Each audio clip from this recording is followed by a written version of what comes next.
નવા ગામના ખાના કોઠાના ખાટની માલિકા બેઠી છે અને દુનિયાની માલિકા કદાચ કોઈ પૂછે તો મારી નવા ગામની આંચકી જેવી થાય એની માથે તો વિશ્વાસ રાખો એક ડોક્ટર એમ છે કે આ દીકરીને બાળક ના થાય હે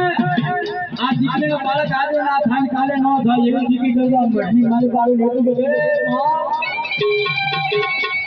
અમારા નવા ગામની માલિકા તો વડવાય તો